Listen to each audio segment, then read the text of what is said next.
Assalamualaikum warahmatullahi wabarakatuh. Perkenalkan, kami dari kelompok 10 yang beranggotakan Putri Eka Pratiwi, Amalia Ardiana, Nurul Hidayah, dan Dini Winarni.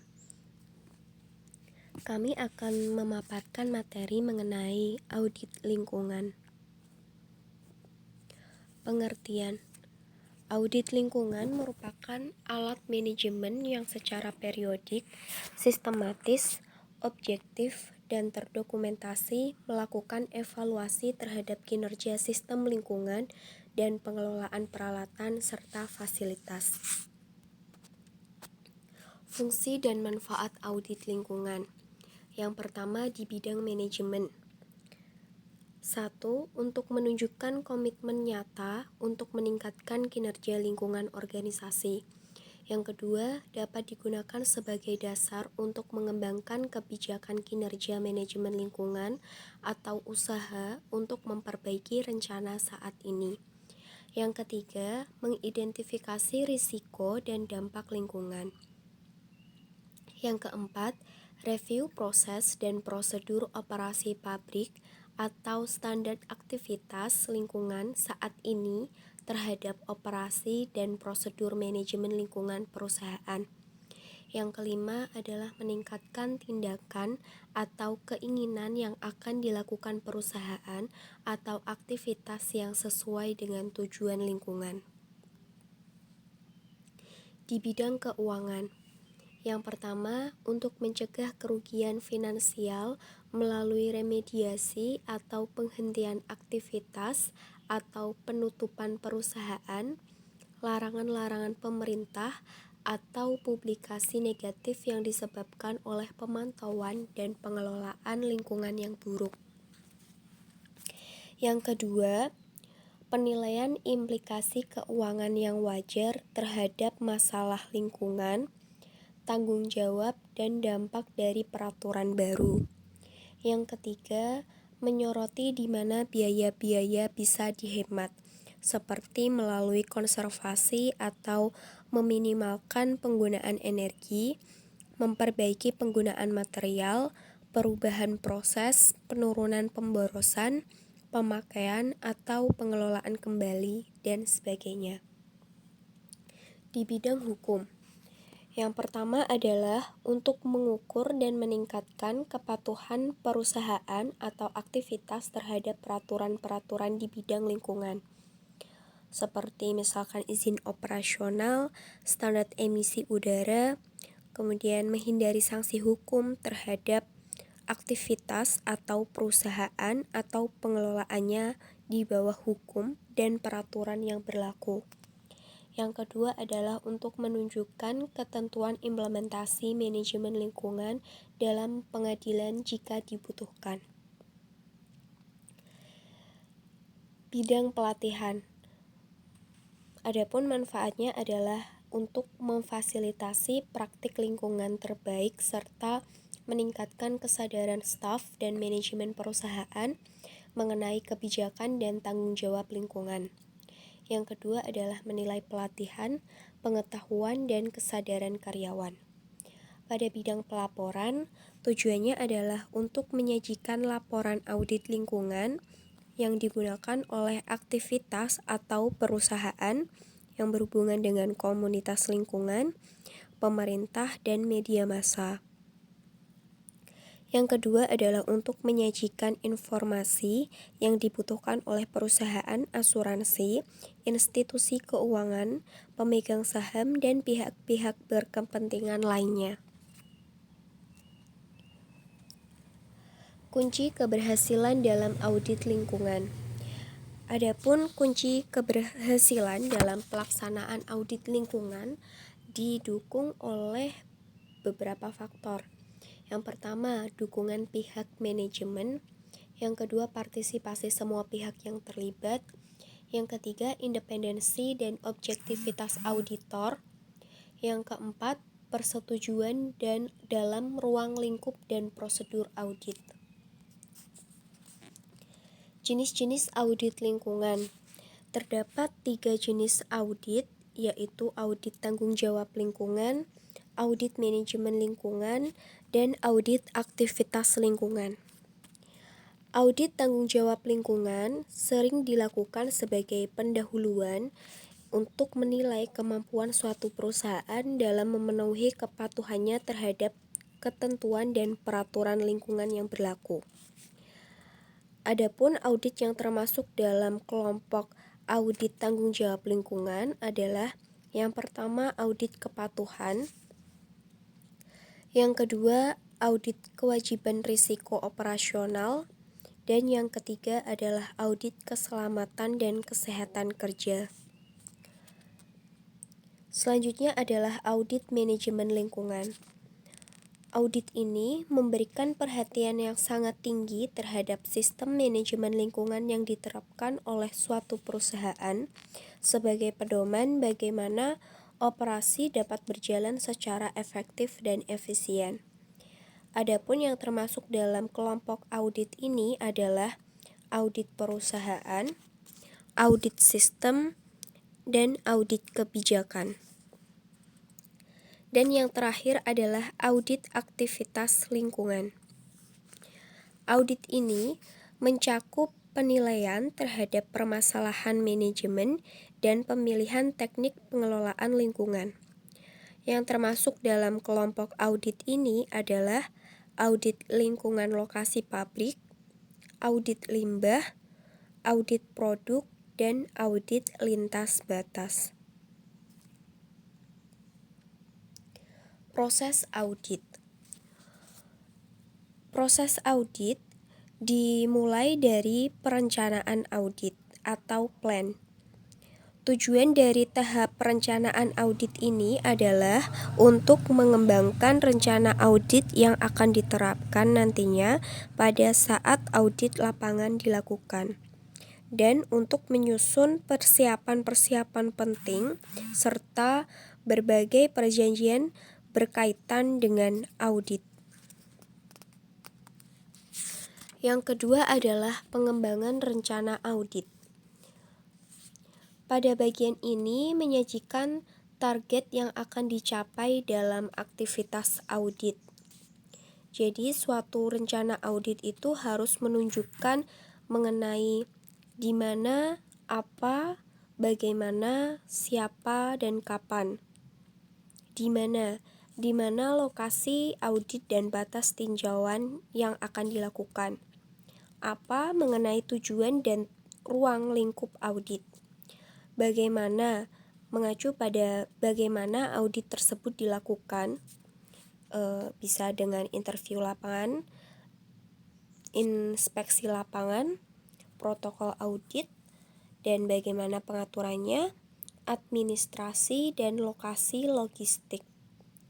Siapa, mengacu pada tim audit dan site facilitation arrangement.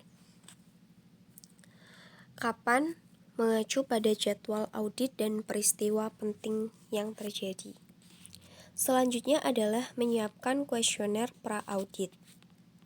Jadi kuesioner ini disiapkan untuk mendapatkan informasi awal dari objek audit.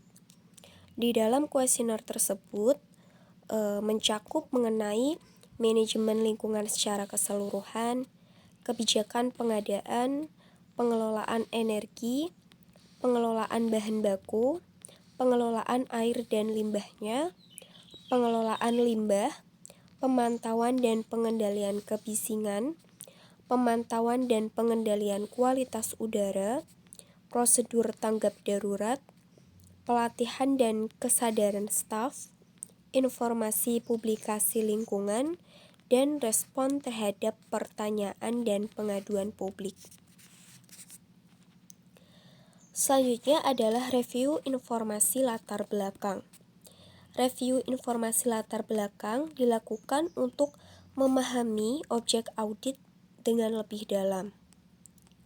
Biasanya review ini dilakukan terhadap layout mesin, sejarah perusahaan dan aktivitasnya, kemudian cetak biru perusahaan, struktur organisasi lokasi audit, panduan dan proses kebijakan internal lingkungan. Selanjutnya adalah review informasi operasional. Jadi review ini digunakan untuk menilai praktik operasional selama di lapangan. Hal yang direview oleh auditor itu mengenai aktivitas operasional dan deskripsi proses, sistem kebijakan manajemen, prosedur dan dokumentasi program, kemudian catatan yang relevan, dan informasi relevan lainnya yang berkaitan dengan praktik manajemen lingkungan. Kemudian adalah melakukan kunjungan lapangan pendahuluan. Jadi untuk mengadakan pertemuan dengan fasilitator lapangan, seorang auditor itu melakukan kunjungan pendahuluan. Kunjungan pendahuluan ini bertujuan untuk yang pertama menilai apakah informasi latar belakang yang telah dikumpulkan itu up to date dan akurat. Kemudian yang kedua untuk menindaklanjuti daftar dari jejak audit pendahuluan. Yang ketiga untuk mengidentifikasi dan meminta tambahan informasi lapangan jika diperlukan. Yang keempat mengkonfirmasi ruang lingkup audit, dan yang terakhir menentukan kecukupan sumber daya audit. Selanjutnya adalah tahap mengembangkan kuesioner lapangan. Jadi pada tahap ini dilakukan pengembangan serangkaian kuesioner sesuai dengan tahapan audit dan kemudian mengevaluasi kriterianya untuk menilai yang pertama kepatuhan terhadap peraturan yang disyaratkan, yang kedua kesesuaian dengan pedoman, prosedur, dan kebijakan lingkungan internal, yang ketiga menilai mengenai status praktik lingkungan yang sedang diterapkan saat ini, kemudian kesadaran staf terhadap pedoman, prosedur, dan kebijakan lingkungan internal. Selanjutnya adalah tahap review rencana audit dan penataan logistik. Jadi pada tahap ini, seluruh dokumen dan pengaturan harus diperbarui atau direvisi untuk merefleksikan kondisi dan pengetahuan saat ini. Poin-poin kunci yang biasanya direview itu adalah mengenai ruang lingkup audit, jadwal audit, dan pengalokasian sumber daya. Adapun output yang dihasilkan dari tahap perencanaan audit ini adalah yang pertama, rencana audit, yang kedua paket informasi latar belakang, dan yang ketiga adalah kuesioner lengkap informasi operasional dan audit checklist. Tahap selanjutnya adalah aktivitas audit lapangan. Jadi audit lapangan itu dilakukan setelah perencanaan audit. Tujuannya adalah untuk melakukan verifikasi kepatuhan terhadap regulasi yang mengatur tanggung jawab perusahaan terhadap lingkungan. Yang kedua, untuk melakukan penilaian terhadap kebijakan internal dan kesesuaian terhadap prosedur lingkungan. Yang ketiga, menetapkan status praktik lingkungan yang sedang dijalankan saat ini. Dan yang terakhir adalah untuk mengidentifikasi peluang peningkatan. Dalam aktivitas audit lapangan, ada beberapa tahap yang dilakukan. Yang pertama adalah tahap rapat pembukaan. Tahap rapat pembukaan ini merupakan tahap awal dalam aktivitas audit lapangan yang dilakukan oleh office manager dan pegawai lapangan. Tujuan dari adanya rapat pembukaan ini adalah untuk memperkenalkan anggota tim audit, menyampaikan tujuan dan ruang lingkup audit, menjelaskan metode dan pendekatan audit, menyampaikan pertanyaan-pertanyaan atau fokus pada pegawai lapangan, dan untuk mengarahkan asisten dan staf pendukung. Tahap selanjutnya adalah review dokumen. dalam pelaksanaan audit lapangan, anggota tim audit itu harus melakukan review terhadap dokumen yang relevan, seperti misalkan kebijakan manajemen, sistem dokumentasi manajemen, perusahaan operasi, catatan, laporan audit periode sebelumnya, notulen rapat tim green management, dan saran-saran yang ramah lingkungan. Jadi tujuan adanya tahap review dokumen ini adalah untuk menilai apakah catatan atau rekaman itu merupakan catatan yang terbaru, kemudian apakah lengkap sebagaimana mestinya, kemudian apakah ditandatangani, apakah pelaksanaannya itu konsisten, dan apakah sesuai dengan kebutuhan yang relevan. Tahap selanjutnya adalah mengenai inspeksi lapangan secara detail. Jadi, inspeksi lapangan secara terperinci atau detail itu dilakukan dengan bantuan protokol audit lapangan untuk memperoleh temuan-temuan yang berkaitan dengan yang pertama, kepatuhan terhadap persyaratan peraturan lingkungan yang berlaku, kemudian kesesuaian dengan pedoman, prosedur, dan kebijakan internal tentang lingkungan, kemudian status praktik operasional, dan yang terakhir tentang partisipasi staf dalam implementasi sistem manajemen lingkungan. Tahap selanjutnya adalah mengenai tahap interview staf. Jadi di tahap ini dilakukan itu untuk mengumpulkan informasi mengenai praktik nyata lingkungan yang dilakukan oleh perusahaan, baik yang saat ini ataupun yang telah lalu. Kemudian untuk mengetahui mengenai kesesuaian dengan atau perbedaan dari peraturan dan persyaratan departemen. Kemudian untuk mengetahui kesadaran terhadap harapan dan kebutuhan pengelolaan lingkungan. Dan yang terakhir adalah saran dan komentar. Tahap selanjutnya adalah mengenai review temuan audit. Jadi di tahap ini dilakukan itu untuk memastikan kecukupan temuan audit untuk mendukung sebuah kesimpulan audit lapangan. Tahap ini dilakukan dengan mereview informasi yang telah dikumpulkan, kemudian mengumpulkan tambahan informasi,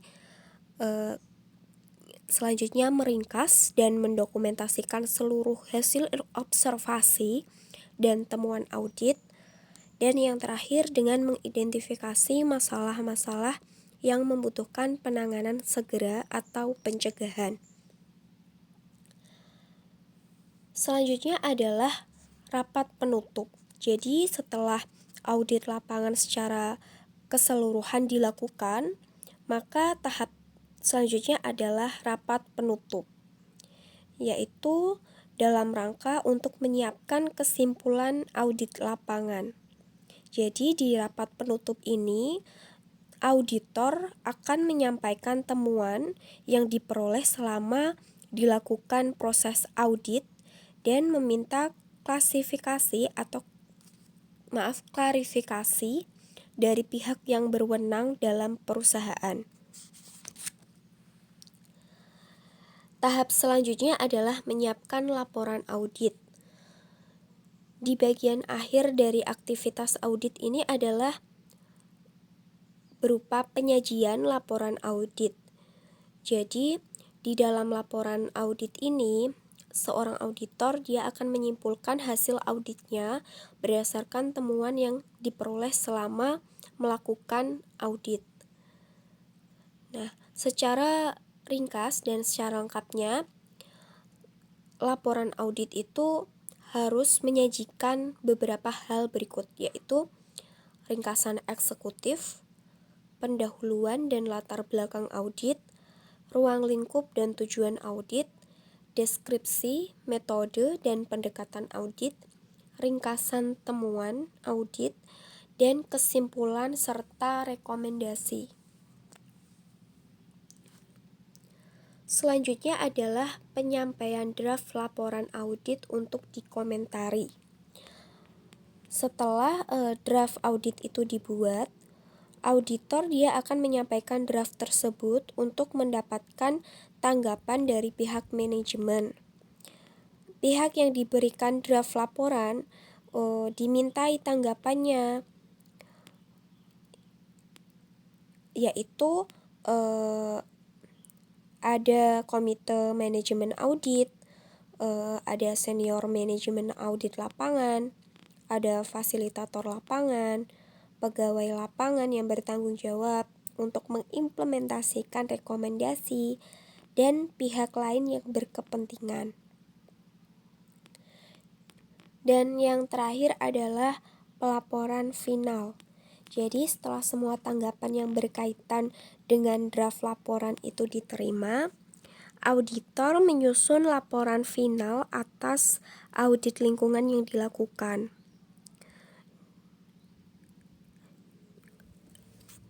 Hasil outputnya dari aktivitas tahap ini adalah nantinya akan diperoleh laporan audit yang memberikan kesimpulan terhadap status kepatuhan terhadap peraturan lingkungan, kemudian status ketaatan terhadap pedoman, prosedur, dan kebijakan Departemen Lingkungan, dan status kinerja lingkungan saat ini. Yang kedua adalah rekomendasi untuk peningkatan kinerja lingkungan.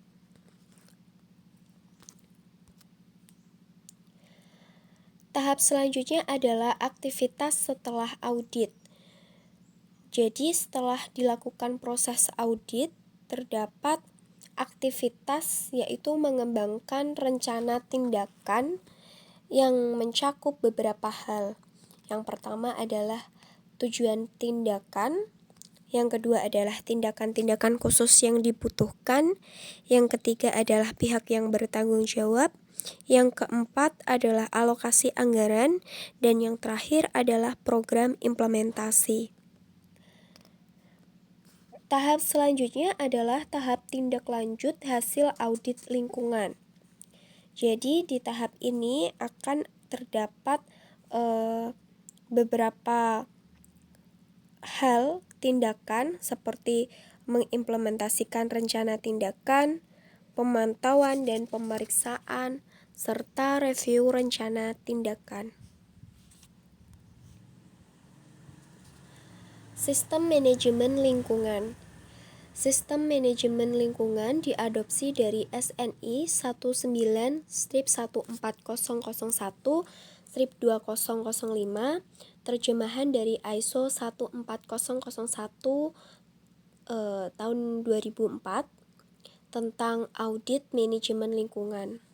Adapun persyaratan umum yaitu sesuai standar nasional sistem manajemen lingkungan, perusahaan itu mensyaratkan untuk yang pertama menetapkan kebijakan lingkungan yang memadai. Yang kedua adalah mengidentifikasi aspek lingkungan yang timbul dari kegiatan, produk, dan jasa perusahaan di masa lalu, saat ini maupun yang direncanakan agar dapat menetapkan dampak lingkungan yang penting. Yang ketiga adalah mengidentifikasi persyaratan peraturan perundang-undangan yang berlaku dan persyaratan lain yang diikuti oleh perusahaan. Yang keempat adalah mengidentifikasi prioritas serta menentukan tujuan dan sasaran lingkungan yang memadai. Yang kelima adalah menetapkan struktur dan program untuk menerapkan kebijakan dan mencapai tujuan serta memenuhi sasaran. Yang keenam adalah memfasilitasi perencanaan, pengendalian, pemantauan, tindakan pencegahan, dan perbaikan, audit dan review untuk memastikan bahwa kebijakan dipenuhi dan sistem manajemen lingkungan tetap memadai. Dan yang ketujuh adalah mampu menyesuaikan dengan perubahan kondisi.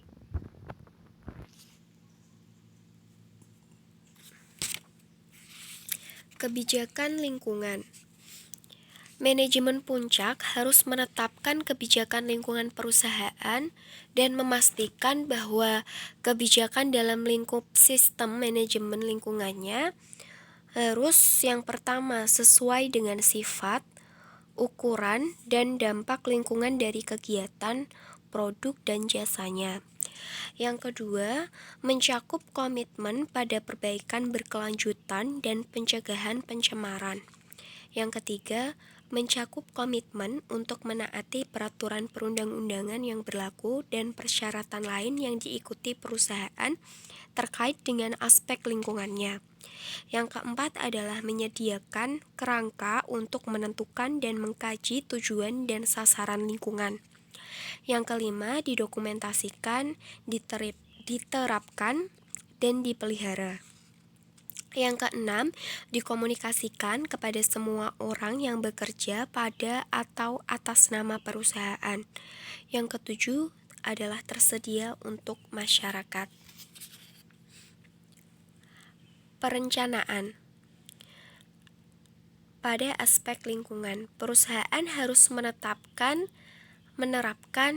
dan memelihara prosedur untuk yang pertama, untuk mengidentifikasi aspek lingkungan kegiatan, produk, dan jasa dalam lingkup sistem manajemen lingkungan. Dan yang kedua adalah untuk menentukan aspek yang mempunyai dampak penting terhadap lingkungan, seperti emisi udara, pembuangan ke air, pembuangan ke tanah, penggunaan bahan baku dan SDA, penggunaan energi, pancaran energi, limbah dan produk samping, serta atribut fisik. Selanjutnya adalah persyaratan peraturan perundang-undangan. Adapun persyaratan peraturan perundang-undangan yang pertama adalah mengidentifikasi dan memperoleh informasi tentang persyaratan perundang-undangan yang berlaku dan persyaratan lainnya yang diikuti perusahaan, seperti undang-undang nasional dan internasional, undang-undang provinsi atau departemen, dan undang-undang pemerintah setempat. Kemudian yang kedua adalah menentukan bagaimana persyaratan tersebut berlaku terhadap aspek lingkungannya. Yang ketiga adalah mengenai tujuan, sasaran, dan program. Jadi program tersebut harus mencakup yang pertama, pemberian tanggung jawab untuk mencapai tujuan dan sasaran pada fungsi dan tingkatan yang sesuai. Yang kedua adalah cara dan jangka waktu untuk mencapai tujuan dan sasaran tersebut. Penerapan dan operasi. Sumber daya, peran, tanggung jawab, dan kewenangan manajemen puncak perusahaan harus menunjuk satu orang atau lebih wakil manajemen tertentu yang tidak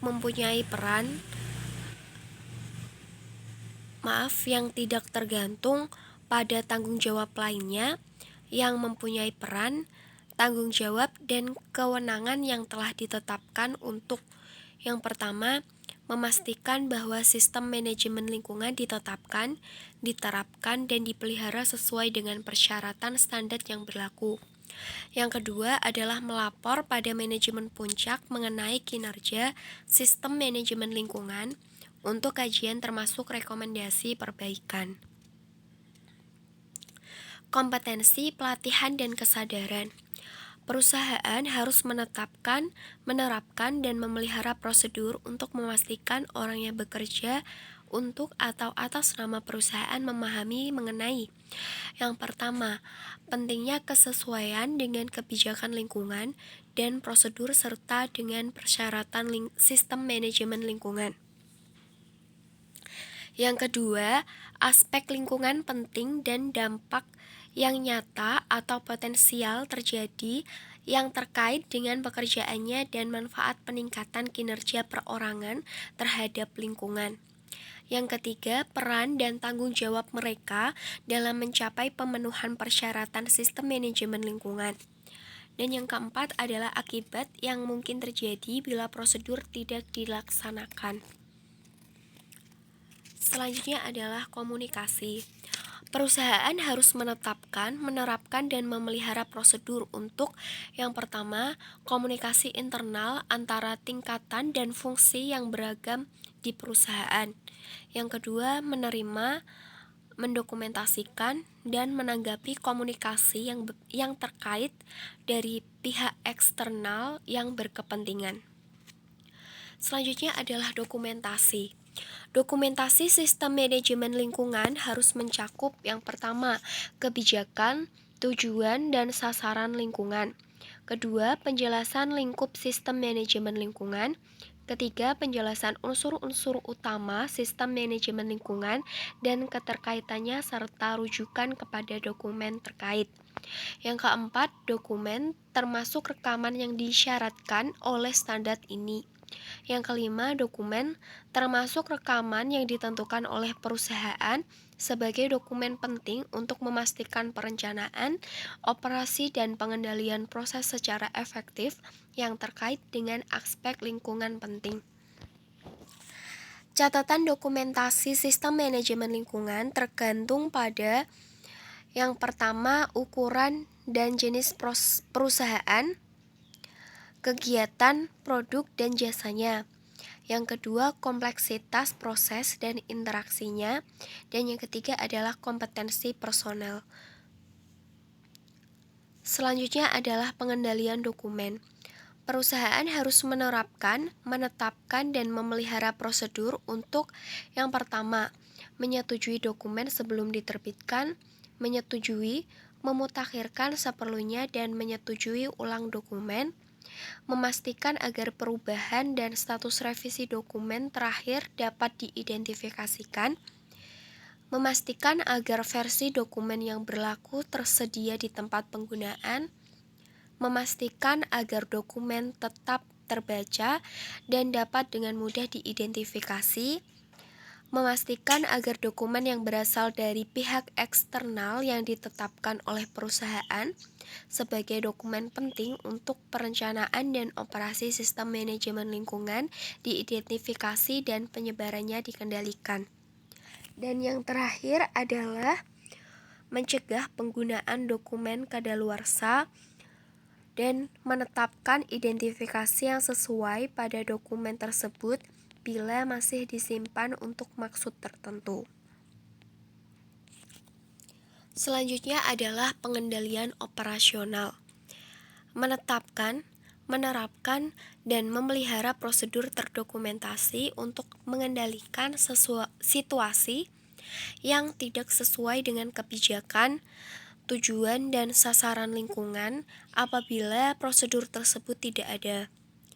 Kemudian menentukan kriteria operasi dalam prosedur, menetapkan,